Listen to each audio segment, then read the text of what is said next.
po. Kupitin tayo.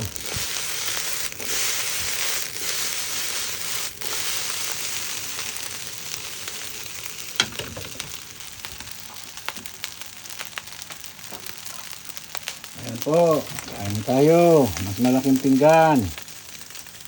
Ayan.